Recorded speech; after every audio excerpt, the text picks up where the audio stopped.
Boa noite novamente. Muito obrigado aí por ter aceitado o convite do Coletivo Salve Quebrada e Ocupa Pinheirinho para participar dessa atividade nossa tão importante, que é a Semana do Meio Ambiente. Já na segunda edição, né? Começamos no ano passado e vamos seguir sempre, né? Com certeza.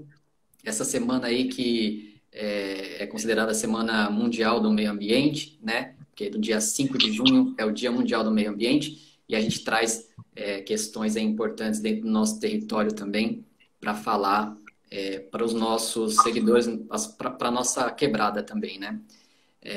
Então, eu quero passar a palavra já para você fazer uma apresentação, né? Se apresentar para a galera que ainda não te conhece. Ah, beleza. Então, Thiago, eu agradeço aí o convite, é um prazer estar aqui com vocês aí, Coletivo Salve Quebrada, Ocupa Pinheirinho, toda essa galera aí que movimenta aí a nossa quebrada, Projeto Favelas e Aldeias e tudo mais, trazendo aí as potencialidades do Jaraguá, que tem muita coisa boa aqui no Jaraguá e na região noroeste. Cabe só a gente apurar o nosso olhar para olhar também essas potencialidades aí. Para quem não me conhece, eu sou Henrique, né? Moro no Jaraguá e Deus sempre, então são uns 34 anos. Sou professor de Geografia, trabalho numa escola chamada MF Estação Jaraguá, que fica no Jardim de Infância, ali bem fazendo fronteira ali com a estação de trem, né? Então por isso que ela tem esse nome aí, Estação Jaraguá. Então ela está numa centralidade aqui dentro do território.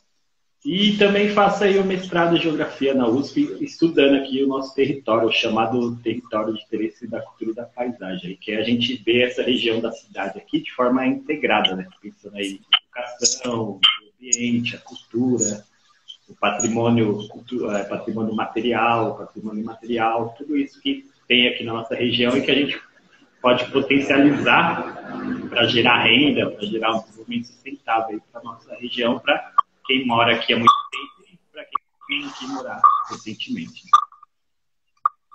Certo, perfeito. Eu não sei, eu acho que estou ouvindo um áudio, não sei se é daqui ou é daí onde você está, que está ficando um pouquinho.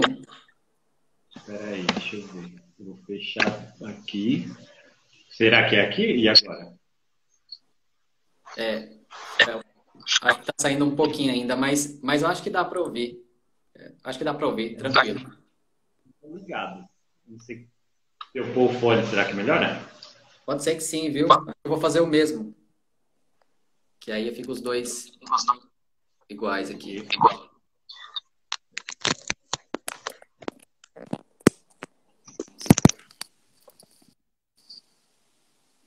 Dá um momento para a galera aí que está vendo a gente. Tranquilo. Aqui.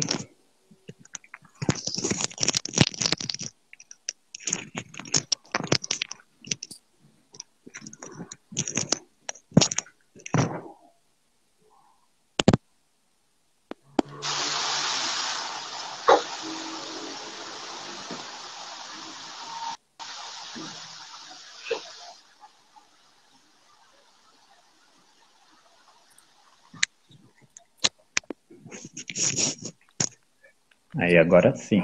Ver se com o fone Agora de ouvido. tá legal, hein? Tá ótimo. Você consegue me ouvir bem Melhorou? também? Sim, sim. Perfeito. Acho que o pessoal também está ouvindo bem a gente. Então, Henrique, eu queria, né, você trouxe alguns pontos bem interessantes aqui para a discussão, né? Nesse contexto aí que eu falei no início da questão de moradia, lazer, meio ambiente, né? Valeu, Ocupa Pinheirinho. Valeu, Eloá. E aí, são temas bem interessantes, que inclusive alguns eu não tinha conhecimento.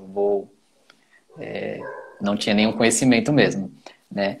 E eu acho que vai trazer muito conhecimento para a galera, né? Principalmente a galera do nosso território, né? Eu acho que vai acrescentar bastante. Então, se você quiser começar, então, falando nessa sequência, né? Falando do Cantareira, né? Parque Taipas, essa questão do risco geológico, né? Se você trazer um pouco esses pontos para que a gente possa entender um pouquinho mais, e aí na sequência a pedreira em Perus e, por fim, barragem. Ah, tá. Então, a ideia para a gente, vamos ver se a gente consegue percorrer todo esse território aí, né? Eu faço parte do chamado coletivo Geografizando na Rua, porque a nossa ideia é o quê? É ir para a rua para buscar aquilo que o Milton Santos fala, né? Que é fazer falar o território. Então a gente pensa nas potencialidades que tem no território e traz isso à tona, no nosso caso, no coletivo Geografizando na Rua, na escola, né? Com a molecada do 6º ano, do 7º. Então, vamos pensar, quem está vendo a nossa live, vamos tentar fazer essa viagem aqui virtual para o nosso território, né? Começando lá da Cantareira, bem lá no extremão, onde você tem o Rodanel, passando ali, né? O trecho norte com o trecho oeste, se juntando, cortando essa enorme reserva aí da Mata Atlântica, que é a Cantareira, né?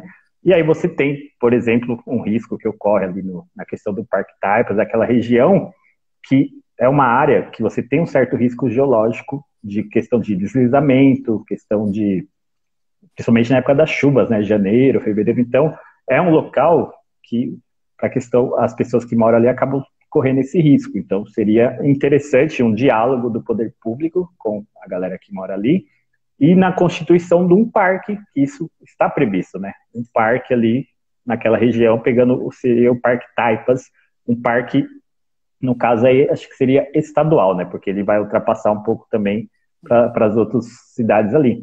E seria uma contrapartida interessante aí no caso dessa obra viária, que é o Rodanel, que causa um grande impacto, né? Ela atravessando ali a mata, a Serra da Cantareira, expulsando diversas pessoas dali, causando um super impacto que, no meu caso, no meu entender, deveria ter essa contrapartida da construção de um parque, da construção de melhorias habitacionais para a galera que mora ali e tudo mais.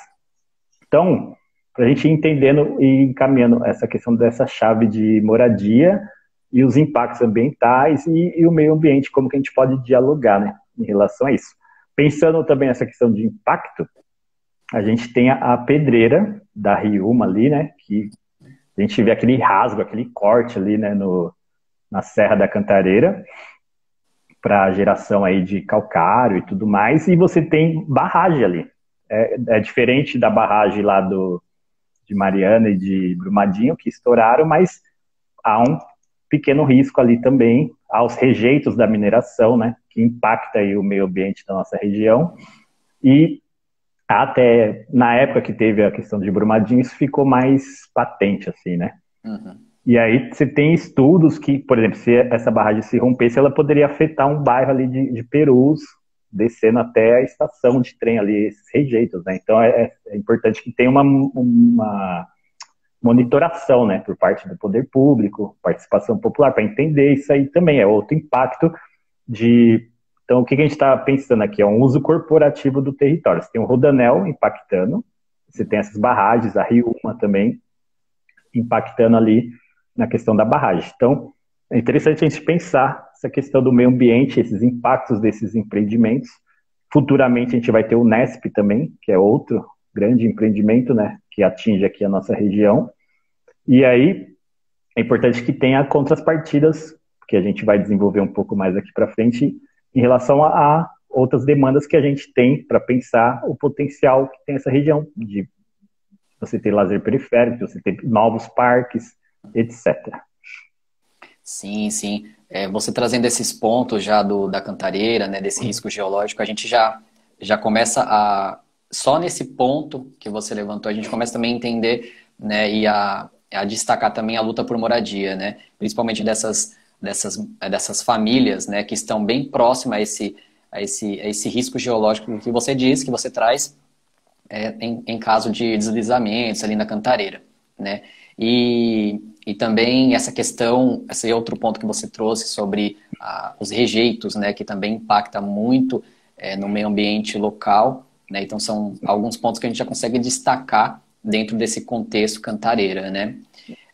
Ainda um pouco nas proximidades, queria que você falasse do Parque Pinheirinho d'Água. E você vai falar num contexto também, imagino que vai trazer aí a participação da comunidade na criação do parque. E no Jaraguá também vai ter alguns outros que você vai falar dessa iniciativa da comunidade, né? essa partindo não do poder público para a comunidade, mas sim da comunidade para o poder público. Queria que você falasse um pouquinho também do Parque Pinheirinho d'Água. Ah, sim, sim. Então, aí, pensando aí, geografizando aí nosso território noroeste, a gente vindo aqui, né, para a região aí do Parque Pinheirinho d'Água, né? O Parque Pinheirinho d'Água, ele tem uma história de constituição que é bem interessante, né? No entorno, se você olhar ali o Parque Pinheirinho d'Água, você tem diversos prédios, seja Coab, seja prédios que foram feitos de mutirão, você tem ali uma parte já que é mais de moradia do mercado mesmo, né? E essa galera, principalmente essa galera envolvida com mutirão ali por volta de 2000, 2001, começou a fazer uma parceria com a USP, no caso acho que era Arquitetura, Urbanismo e Geografia também da USP, para pensar aquela área, ou seja, a própria galera, movimento de moradia da região, conseguiu a sua casa através do mutirão, né, da constituição ali dos prédios, mas brigou para que aquela enorme área que hoje é o Parque Pinheirinho d'Água ficasse para proteção ambiental, para um parque, para um espaço de lazer, etc. Então você tem ali, nesse período 2000, 2001, 2002, diversas oficinas participativas, tem as escolas da região trabalhando, uma professora de geografia ali de uma das escolas da região trabalhando com a comunidade, com os alunos, trabalho de campo, esse pessoal da USP também apoiando, e tem um desenho do parque, pressão aí nos poderes públicos, né, na prefeitura principalmente, até a constituição aí do Parque Pinheirinho d'Água. Há até uma certa polêmica, eu comentei um pouco do Roger Ferreira, né, da questão da escola ter sido feita ali também, né, mas era uma demanda da comunidade, a necessidade de uma escola, e o poder público falou, a gente vai ter que fazer nessa parte do terreno, e acabou sendo feita aí também o Roger. E aí você tem, então, essa junção, né, moradia, mas para além da moradia, a moradia, você tem um espaço de lazer, você tem um espaço de encontro, a preservação de um resquício ali da Mata Atlântica, que é super importante. Se a gente pensar em o Pinheirinho d'Água, o que tem no Pinheirinho d'Água? Você tem lá o campo de futebol, você tem em cima lá o casarão, onde o Copa Pinheirinho faz aí as atividades, e tem algumas trilhas, né? Já cheguei a ir com os alunos lá, bem interessante, a gente andou por dentro do parque e tudo mais. Então, é um movimento de moradia buscando, para além da moradia, né, que é o básico, né, o mínimo, você ter seu abrigo, sua morada, o local que você retorna aí para sua casa para descansar, para se proteger, mas você ter próximo da sua casa também um espaço de lazer, um espaço de meio ambiente, de educação. O Parque Pinheirinho d'Água tem a questão lá do SECO, né, de saúde mental também, então tem todo o equipamento ali bem interessante, né, e aí eu entendo que tem uma área do parque que ela ainda está pouco utilizada, né, subutilizada. Acredito que tem que ter mais investimento ali por parte da prefeitura e tudo mais, para que aquela outra parte do Parque Pinheirinho d'Água que não é muito utilizada tenha uma maior utilização, né. E cabe aí, no meu entender também, eu vi que vocês entrevistaram aí o Adriano Sampaio na questão das águas, né, você ter uma reconstituição do córrego ali, para você ter aquele córrego mais limpo, né, seria bem interessante também dentro do Parque Pinheirinho d'Água. E aí, só para aproveitar esse embalo, desculpa te cortar, mas eu vou falar de dois parques pequenininhos que são parecidos com o Pinheirinho d'Água, e que são bem pequenos, assim, e que ficam no Jaraguá também. Um deles é o Senhor dos Vales, Senhor do Vale, aliás, né, o nome do parque, que era uma praça, e fica próximo da Friedrich von Voigt. E a galera, o pessoal que mora perto, né, começou a cobrar a prefeitura, não, isso aqui precisa ser melhor adequado, então aí acabou virando um parque, então a prefeitura gradeou, fez ali todas as demandas, né, que você precisa ter num parque, então tem uma quadra, tem uma pista de caminhada, tem aqueles equipamentos de exercício físico, é um espaço bem interessante e que foi demandado pela comunidade, né. Então, um parque pequenininho, recomendo aí pra galera, Senhor do Vale, tem uma pista de caminhada bem interessante lá, e esse nome foi escolhido pela comunidade, em homenagem aí ao Jaraguá, um dos significados, né, do nome de Jaraguá, Senhor do Vale. Legal, na língua tupi, né? Isso. Não, é legal que você já emendou essa situação, essa iniciativa parecida, né, tanto do Parque Pinheirinho d'Água, quanto desses parques que também foram criados por iniciativas também da própria comunidade, né, que sentiram demanda de manter, né, de revitalizar o espaço, de manter, de criar um parque e não trazer para o local mais construções, né, Sim. relacionadas à moradia. A gente sabe que existem potenciais construtivos para outras regiões também, mas trazer isso para uma região onde já é uma região que falta muita coisa, fica mais complexo, né? Eu queria te fazer uma pergunta dentro desse contexto também que você já está trazendo, né, da iniciativa da comunidade. Queria que você falasse um pouco sobre a gestão participativa também, uma gestão colaborativa também, não somente que ficar relacionar, não somente ficar nas mãos do poder público, mas também ter uma gestão da comunidade desses espaços de parques, né, esses espaços ambientais dentro da periferia. Ah, sim, isso é super importante, né? Que é a questão dos conselhos, né? Dentro dos parques, né? Acredito que isso aí sempre tem que primeiro ser bem divulgado, que eu acho que é pouco divulgado, né? Quando que tem eleição, qual que é a paridade ali, quantas pessoas podem se candidatar, quem pode se candidatar. Então, acredito que isso é importante que tenha uma maior divulgação, principalmente para esses parques maiores. Vamos pensar aí o Parque Estadual do Jaraguá, o Parque Anhanguera, e você ter, para quê? Para que você tenha, a partir da visão da comunidade, a questão de uma programação de educação ambiental, uma programação de lazer e tudo mais. Isso que você falou, Jaraguá, a gente está tendo aí um crescimento populacional, né, grande, por conta que agora o mercado imobiliário está de olho nessa região, tem toda uma reestruturação aí, construção de vários prédios e tudo mais.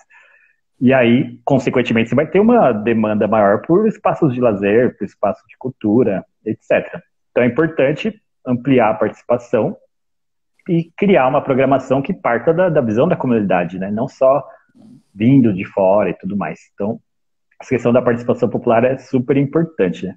Só para exemplificar um outro exemplo de um parque bem pequenininho que também veio da comunidade e hoje a comunidade cuida lá, que é o Alcides Mota, que fica no Jaraguá aqui, também no Ipanema, próximo do Ipanema, né, Jardim Ipanema, para quem é da região, e ele era um buraco, um grande buraco, a comunidade era conhecido como Buracão. A comunidade foi, terraplanou por conta própria, e depois começou a cobrar a prefeitura para a prefeitura fazer a infraestrutura. Hoje também tem lá uma pista de caminhada, se tem uma quadra, e tudo mais. É um parque bem pequeno, mas a galera vai de manhã lá fazer um exercício físico e tudo mais.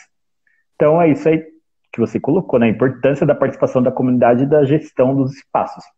Se a gente pensar o Parque Estadual do Jaraguá, né, que é referência aí pra gente, a questão do lazer periférico, super importante. Frequento o Jaraguá desde quando era moleque. E você tem ali a questão do lazer, né, do meio ambiente, e você tem a questão indígena no entorno também, que aí, no caso, principalmente do Parque Estadual do Jaraguá, é super importante que os indígenas sejam ouvidos, né, as demandas ali da população indígena sejam ouvidas nessa constituição aí da programação desse parque, seja uma programação cultural, seja uma programação de educação ambiental e tudo mais.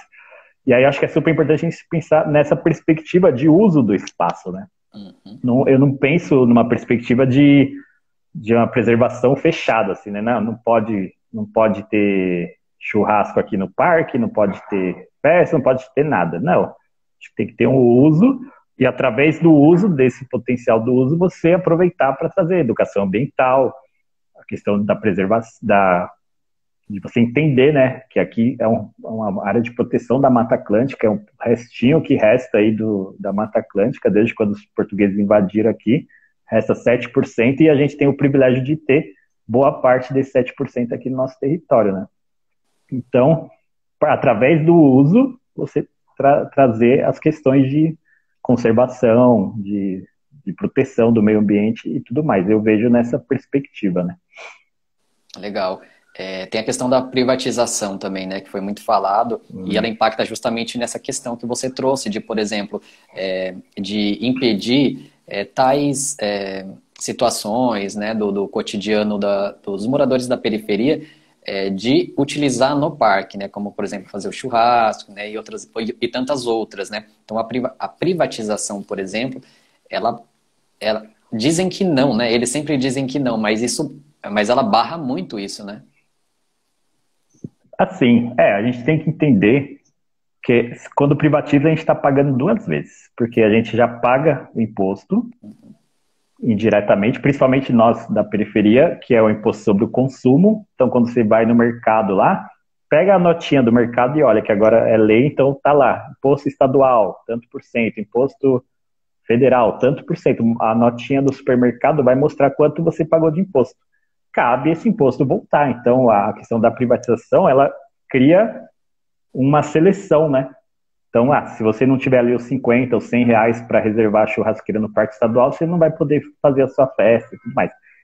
E sendo que o consumo que você teve no supermercado já traz a questão do imposto e você já está pagando a manutenção daquele parque e tudo mais. Então, é sempre essa panaceia, né, que é vendida da privatização, mas se a gente tem um olhar mais atento, a gente vai perceber que ela está fazendo um custo a mais naquilo que a gente já paga de imposto indiretamente, que a gente nem percebe, né? O tanto de imposto que a gente paga, principalmente quem é da periferia, que gasta a maior parte da sua renda com o consumo. E no Brasil, essa é a injustiça que tem, né?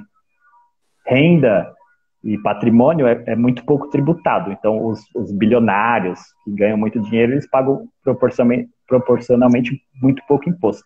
E nós, da periferia, gastamos com consumo de comida, né? Comida, aluguel, transporte, pagamos muito mais impostos.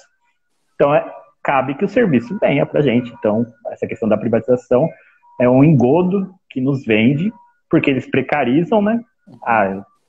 Podia ter 5 funcionários lá no parque, tem 1, para ter que fazer o serviço de 5. Então, óbvio que o serviço não vai ser muito bem desenvolvido, né? Então, há uma precarização para depois vender esse peixe de que com a iniciativa privada é melhor. Aí eu deixo só a questão, Brumadinho, será que é tão bom assim a iniciativa privada? Acabou com o Rio Doce. Matou um rio, né? Matou um rio. Impactou toda a comunidade. Então, é sempre importante ter esse controle porque a iniciativa privada, ela busca o lucro, então acaba às vezes gerando a tal da externalidade negativa, né? E isso sobra para a comunidade. Então é super bom a gente sempre ter o poder público forte para ter um certo controle nessa tipo de atividade econômica, ainda mais quando é uma atividade econômica que pode gerar algum impacto. Sim, e é tão importante você trazer tudo isso, esses apontamentos, porque isso nos blinda de argumentos, né? De argumentos para que a gente possa argumentar e compartilhar também dessa mesma informação para os nossos, né? Para a nossa comunidade, para onde a gente mora. Para que todos fiquem cientes dos impactos que determinadas situações, iniciativas do poder público pode causar nas nossas vidas, né? No nosso cotidiano, né? E para manter um pouco nesse contexto de iniciativas de parques, né? A gente falou aí de alguns que tiveram iniciativas e que deram super certo, né? Em Taipas de Jaraguá.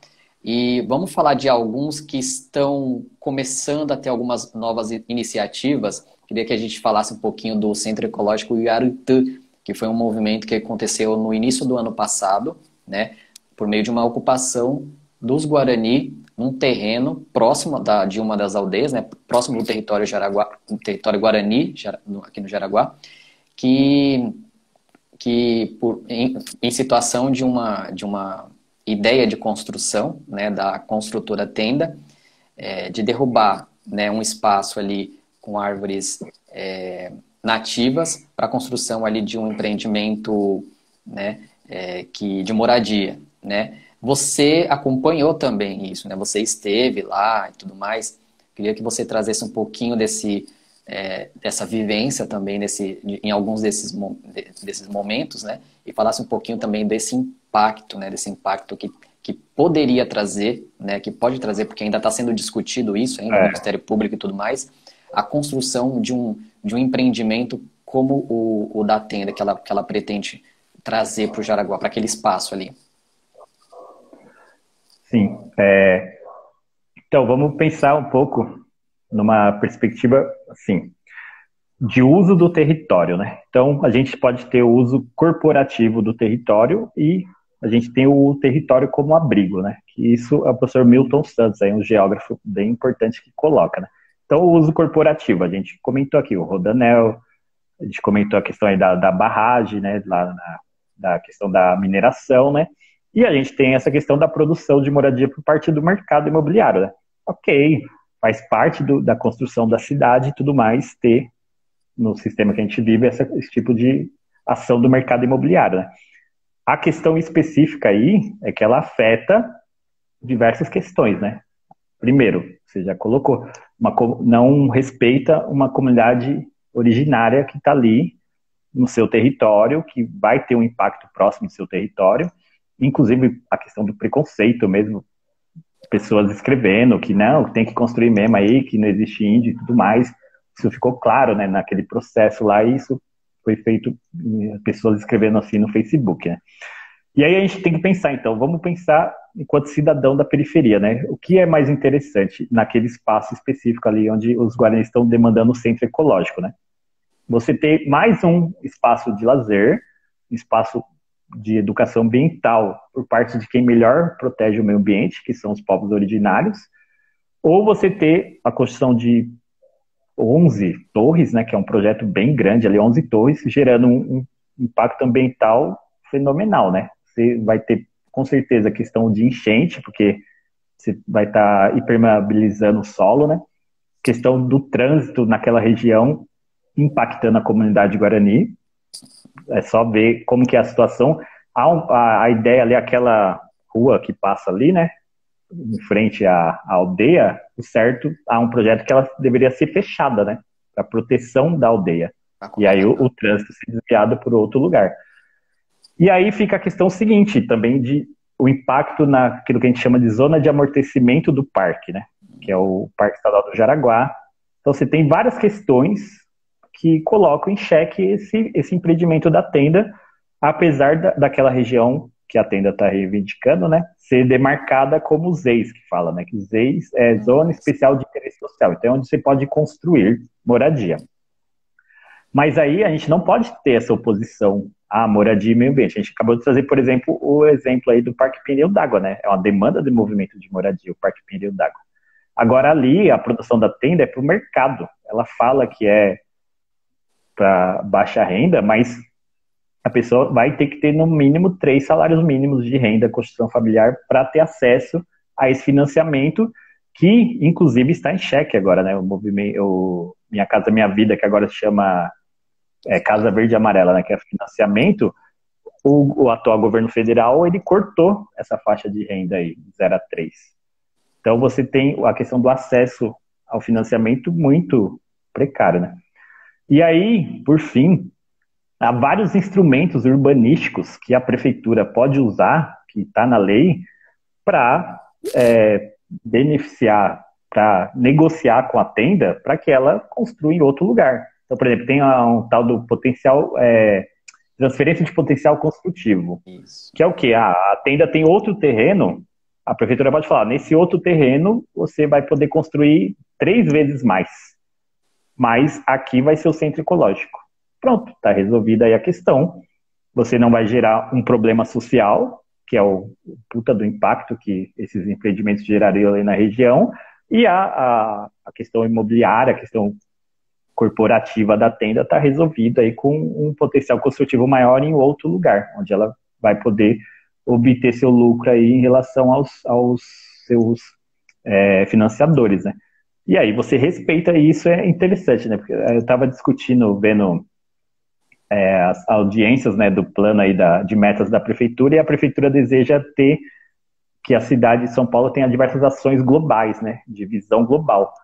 A gente sabe muito bem que desrespeitar os guaranis, isso reverberou no mundo. Saiu em diversos jornais, né? Então, a prefeitura poderia muito bem agora, respeitando aí os guaranis, modificar ali a marcação daquela área e constituir o centro ecológico. Ganharia os guaranis e ganharia nós, né, cidadãos da periferia, com mais uma área verde aí. E também um potencial de educação ambiental enorme com os guaranis, né, ali. As escolas da região, eu, quanto professor, teria o enorme prazer de visitar o centro ecológico, levando os alunos lá para ter uma roda de conversa, um diálogo com os guaranis. como a gente fez um dia lá na escola, vendo o Mel do passado, né, o seu documentário. Legal, bacana. Foi uma honra. Eu ia até fazer essa pergunta no início, essa questão, queria que você trouxesse também esse ponto dessa metodologia diferente de aula, né? Por exemplo, de sair daquele campo, eu vou dizer assim, tá? Eu vou dizer assim, de sair daquele campo de ensino da história da geografia, né, dentro da sala de aula e partir para geografia no passo a passo, com a mão na massa, né, tipo a campo, em campo, né? Isso faz uma diferença muito grande, né, a partir de você levar os seus alunos, né, a campo para conhecerem determinados locais, né? Eu vou te trazer também que no meu período de ensino fundamental e médio juntos, eu saí apenas uma vez, né? Na escola que eu estudei, saí apenas uma vez a campo para o Parque Estadual do Jaraguá, né? Foi todo mundo caminhando, foi uma loucura, o professor cuidando de 40 pré-adolescentes, né? Indo pro Pico do Jaraguá. E que eu me lembro, a gente ainda nem passou na comunidade Guarani, né? Então, fala um pouquinho pra gente, você como professor, né? E você que traz esse jeito diferente, né? De educar, de ensinar, né? Essa metodologia diferente de estar a campo, né? De estar mais a campo e não somente dentro da sala de aula. Assim. Então, eu preciso respeitar aquela galera que eu leio, né? Que eu gosto. Então, falando do Milton Santos e do Paulo Freire. Para quem não conhece, recomendo a leitura, recomendo que procure a história. Milton Santos é um grande geógrafo, ele modificou o currículo da geografia, trazendo essa ideia de uma geografia crítica, de uma geografia que faça falar o território, né? E o Paulo Freire, a questão de você partir da questão dos alunos, do que o aluno traz, aquela substância que o aluno traz, e a partir dela você trabalhar aí o conhecimento, né? Então, se a gente pensar o Jaraguá, você tem todo esse potencial aí no território que dialoga com o currículo. O currículo não pode ser uma coisa fixa, né? Ah, vem a cartilha do governo do estado, lá do gabinete de alguém lá na Secretaria Municipal de Educação, um iluminado. Não. Você tem diretrizes gerais do currículo, que faz parte, é importante que tenha, mas você tem que ter esse trato a partir das demandas, dos elementos que você tem no seu território, né? E o nosso território, o Jaraguá, é super rico, né? Você tem o Pico do Jaraguá, o Parque Estadual do Jaraguá, ele é patrimônio mundial da Unesco. Então, por exemplo, se um moleque lá uma menina lá na Austrália lá tá fazendo uma atividade, o professor pede lá uma pesquisa, vê aí quais são os patrimônios mundiais aí da década de 90. Aí esse garoto, essa menina pode achar o Parque Estadual do Jaraguá, que virou patrimônio mundial em 1994. E aí a gente que está aqui do lado, dá para ir a pé, não vamos aproveitar isso? Então, e aí, por exemplo, você já pode trabalhar a Mata Atlântica potencializando aquilo que você está vendo na sala de aula. Não estou negando a sala de aula. Você está vendo ali a teoria na sala de aula, as características da Mata Atlântica e tudo mais. Então, tem as árvores grandes, tem araucária, tem não sei o quê. E aí você ia a campo e, ó, aqui, vamos ver os elementos aqui, ó. Viu? A gente leu lá na sala de aula e está vendo aqui em loco, né? E aí isso cria aquilo que a gente chama da tal da aprendizagem significativa, né? Então, para mim, não interessa o aluno responder o xizinho certo na questão hoje. Interessa que daqui 10 anos ele pode estar vendo um documentário sobre população indígena, pode estar vendo um protesto dos guaranis ali, e ele vai lembrar, puta, eu vim aqui tal dia, eu mergulhei no lago da aldeia. Então, vai fazer sentido, vai fazendo as conexões, a tal da aprendizagem significativa, para além daquela educação funcionalista, do xizinho e tudo mais. Pode ser importante você acertar lá o xizinho e entrar no vestibular, é super importante, mas não é suficiente, no meu entender, né? Você precisa virar, no meu entender, importante um cidadão ativo, um cidadão participativo, trazendo as suas demandas. E aí não interessa qual tipo de demanda você vai trazer, mas você sabendo que dialogar e trazer essas potencialidades que o território tem, né? Porque qual é a educação que eles querem oferecer para a periferia? É o senta e obedece, né? Mas se a gente pensar numa democracia mesmo, isso não existe. Acho que todo mundo pode ter um momento ali de falar, de se posicionar e tudo mais, e não só o senta e obedece e siga aqui as instruções, né? E aí, só para finalizar, né, um pouco dessa parte, a inspiração também vem do território aí, que é a ideia do TICP, né, que a gente fala, o território de interesse da cultura e da paisagem, que isso aí está no plano diretor, e isso surgiu assim, a galera de Perus, principalmente, em parceria com a FAUSP, estudando o território, naquilo que foi conhecido como Universidade Livre e Colaborativa, ali por volta de 2013, né. E aí, o nosso território, a gente pode contar aí a história desde antes da invasão portuguesa, né? Então, dos Guaranis, o Tupi-Guarani, que é o eixo maior, né? A gente tem a questão arqueológica, né? Aqui. Você tem vestígios de população de mais de 1.200 anos, onde passou o Rodoanel, foi achado. Sítios arqueológicos. Então, essa ocupação dessa área é muito antiga, né? Então, aí você já está estudando arqueologia, história, faz parte do conteúdo, parte do território.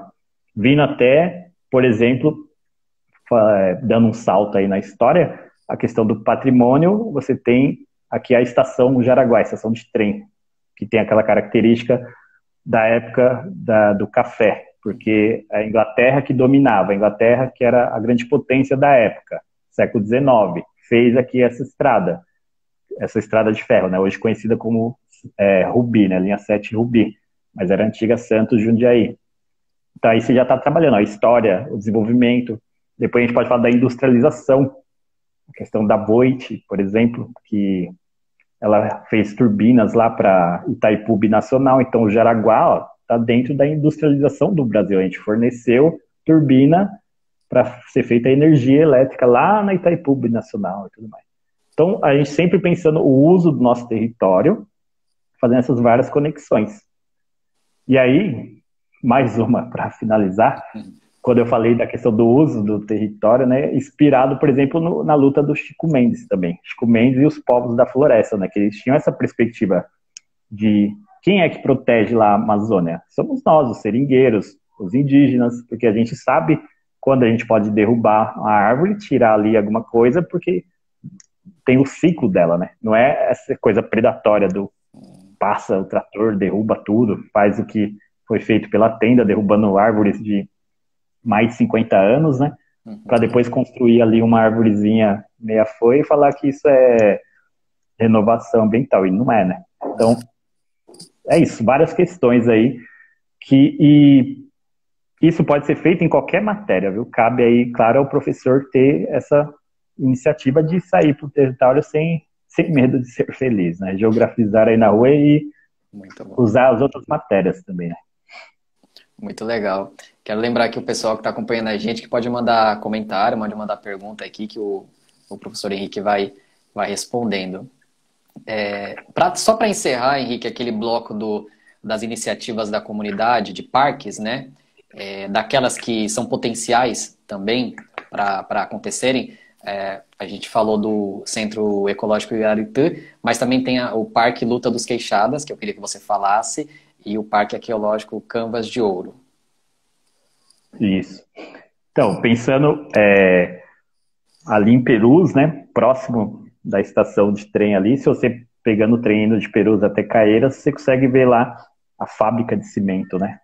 A fábrica de cimento tem uma luta aí, ela foi construída em 1926, na década de 60 tem a greve dos queixadas, que é super importante, luta da classe trabalhadora e tudo mais.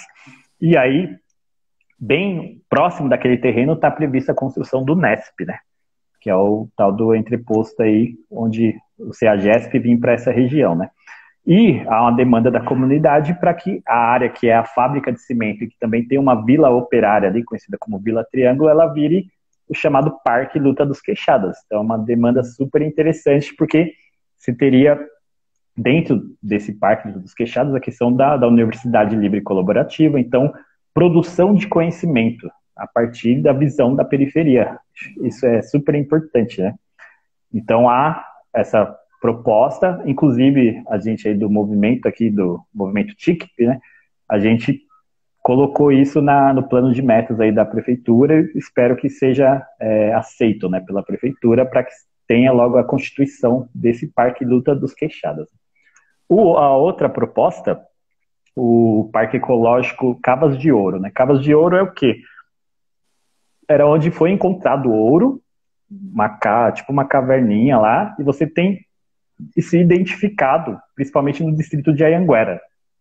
Então, o distrito de Anhanguera ali tem identificado cerca de 4 cavas de ouro, principalmente próximo ali do Cell Park Anhanguera, naquele entorno ali.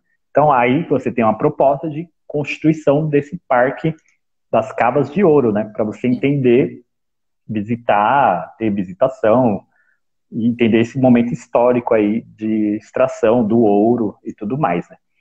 E aí, mais acho que a médio, longo prazo aí, onde é o aterro Bandeirantes, né? Que era o antigo lixão de Perus. Então, imagina, ele sofreu aqui por mais de 30, 40 anos com o lixão de Perus, que era lixão mesmo, lixo a céu aberto, não era controlado, e aí vinha aquele cheiro horrível. Eu morava na Vila Aurora, década de 90, vinha o cheiro do lixo e tudo mais. E aí depois de um tempo, o lixão foi desativado em 2007 graças à luta da comunidade, porque os caras queriam que o lixão durasse mais. Você tem a estabilidade do terreno, né, depois de um certo tempo, acho que 20, 30 anos, e aí você pode construir alguma coisa ali. Então pode ser um parque, pode ser uma universidade, porque é um terreno enorme, né, do aterro Bandeirantes, né.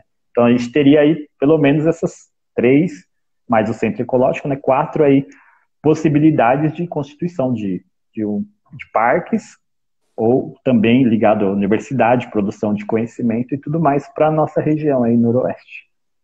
E sobre o lixão de Perus, né, o aterro Bandeirantes, você sabe exatamente o que funciona hoje, qual que é o processo de manutenção daquele espaço? Então, pelo que eu sei hoje, você tem a extração de energia, né, que dá para você extrair a energia ali do chorume, né, de toda aquela questão, e chegou a ter a época dos chamados créditos de carbono, né, que fala, que é o que como aqui a gente está extraindo energia, está tirando carbono da atmosfera, então poderia vender, que aí gente do país rico compra para eles poderem poluir lá. Então tem toda essa jogada do mercado financeiro que é chamado crédito de carbono. Isso é feito, e aí foram feitas algumas reformas, inclusive acho que o Parque Senhor dos Vales foi feito com recurso aí do crédito de carbono, né? E aí, eu sei que tem uma constituição de uma... esqueci o nome agora, como é que fala? Uma associação. O pessoal, a Suerda e outro pessoal está constituindo uma associação para tentar ali uma questão de reciclagem também e tudo mais.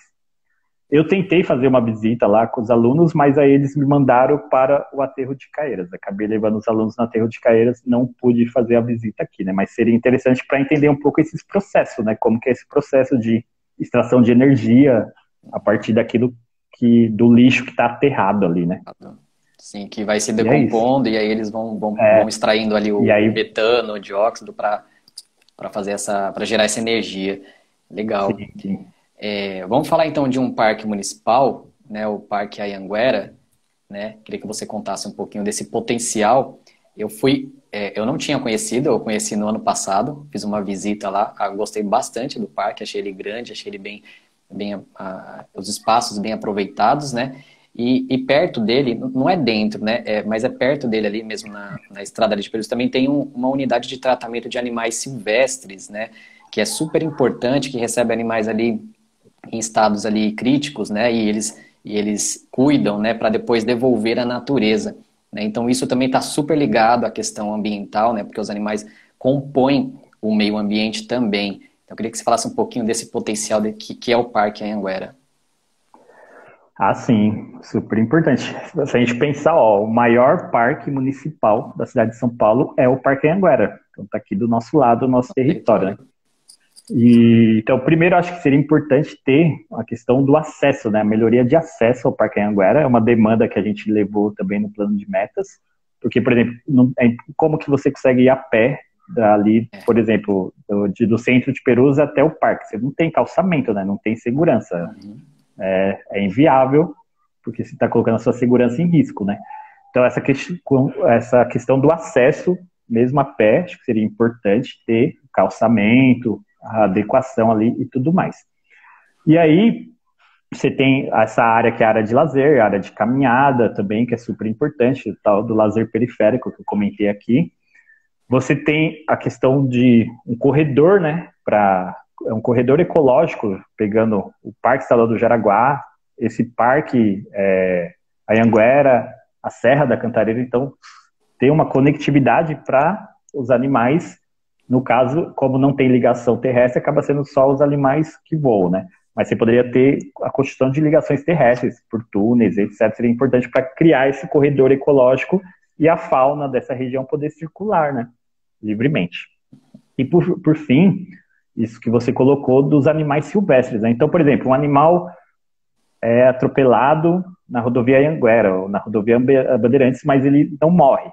Então, tem ali o resgate, né, da questão da proteção ambiental, e ele é levado para essa área aí de cuidado de animais silvestres, né? Então, é super importante, é um serviço ambiental. Desejo levar os estudantes lá quando isso for possível, né? No retorno aí da pandemia. Então, olha o potencial que tem esse lugar de educação ambiental, animal silvestre, machucado ali, a recuperação, né, desse animal, para depois devolver ele para a natureza, né? Então, tem dois potenciais muito importantes aí no Parque Anhanguera, né? Esse do lazer, questão de caminhada, de aproveitar o final de semana com a sua família, tirar um descanso e tudo mais. E esse da educação ambiental, entendendo aí como que funcionam os animais silvestres, quais são as características, essa questão de como recuperar, a questão de maus tratos, até tráfico de animais, aprendeu ali, o animal teve algum maltrato, né? Leva ele lá para esse lugar, falando aqui de animais silvestres, né? Da Mata Atlântica ou de outros lugares. Então, você tem um duplo potencial que, no meu entender, é subutilizado ainda porque não há um estímulo, né?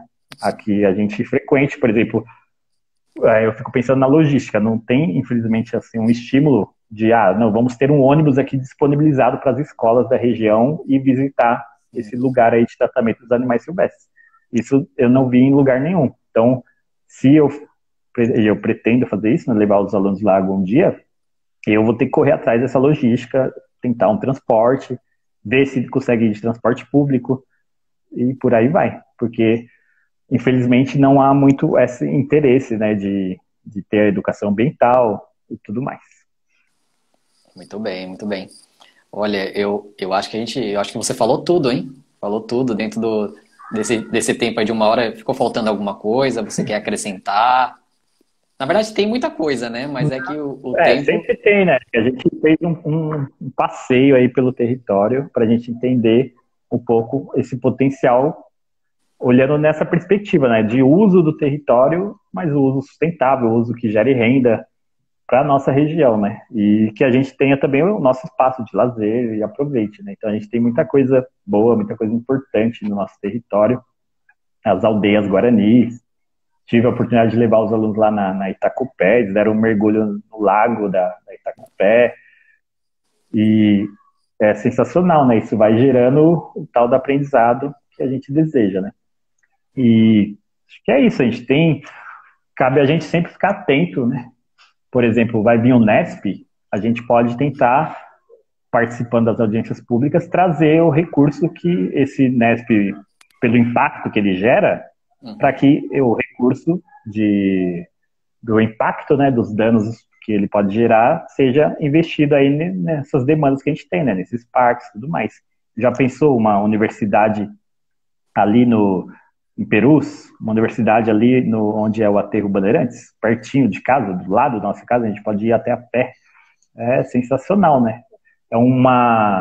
Que a gente está discutindo aqui é uma outra dinâmica de cidade, né? Outra visão de cidade. Não a gente tem que ficar 2, 3 horas no transporte público para ir atrás de emprego ou ir atrás de educação, sendo que isso é possível, é viável que seja feito aqui também na nossa região.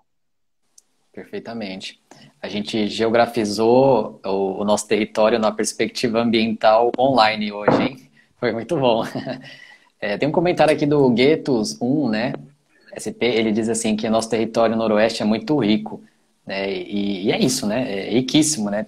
Tantas coisas que você trouxe aqui, né? Sobre muitos pontos, muitos parques, muitos locais, né? Muita história no nosso território, né? Noroeste, né? Aí, Peru, Jaraguá, de fato é muito rico mesmo, né? Henrique, então eu vou te passar a palavra novamente para você deixar suas considerações finais aí. Quero agradecer muito a sua participação por ter aceitado esse convite. É muito importante para a gente, né, para o nosso território todo. E você trouxe muita coisa bacana. Tenho certeza. Vai ficar disponível essa live no IGTV, né? A gente coloca também no YouTube, porque é um conhecimento que precisa chegar a todos aqui, principalmente no nosso território, a todos, assim, né? É um trabalho muito importante mesmo, que você faz também. E é isso, eu passo a palavra para você deixar suas considerações finais. Eu agradeço, aí fico feliz pelo convite, participar da Semana do Meio Ambiente aí, muito bom. E fica essa questão aí, a gente tem que sempre, a gente sabe que a periferia tem muitos problemas, né? Mas tem também, eu entendo que a solução desses problemas está aqui dentro da periferia, né? E a gente já vai resolvendo isso, independentemente do poder público ou não, mas cabe a gente pressionar para que o poder público venha e potencialize essa resolução de problemas que a gente já coloca, né? Então, potencialize aí os parques que tem, educação ambiental, geração de emprego para a nossa população, para a juventude e tudo mais. Então, agradeço pelo convite, aí espero que a gente tenha conseguido geografizar online e em breve geografizar também presencial aí, que é interessante a gente ter esse contato quando todo mundo estiver vacinado aí bem, para a gente utilizar toda essa potencialidade aí do nosso território, né? E aí é isso, um grande abraço, lembrar dos nossos lemas aí, né? Jaraguá e Guarani, e firmeza permanente, que é dos Queixadas, Perus. Não são lemas à toa, né? O Jaraguá e Guarani, proteção ambiental ali, a rica cultura Guarani, firmeza permanente, a luta dos trabalhadores Queixada, a luta da classe trabalhadora por melhor condição de vida para todo mundo. Isso aí é legado que fica e a gente continua levando aí nas nossas atividades, né? Acho que é isso. Muito obrigado aí pelo convite e tamo junto aí. Maravilha. E não esquecer também o Fora Bolsonaro e o Fora Ricardo Salles também, principalmente. 5 Mendes, fora Ricardo Salles. É isso aí.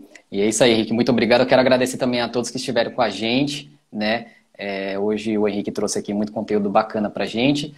Amanhã tem mais. Amanhã segue a nossa programação. A gente vai falar com a Anitta Lino, que é compositora, né? E ela vai falar do videoclipe Pequeno Sol, né? Que é uma música que foi feita, né? Foi feita por ela, né? E interpretada também por ela, que fala um pouquinho também desse momento da ocupação Guarani, né? Na Garitã. Amanhã às 19 horas, no Cine Taipas, tá? Outro perfil, parceiro aí nosso. É isso aí. Muito obrigado, Henrique. Obrigado a todos e até amanhã. Valeu.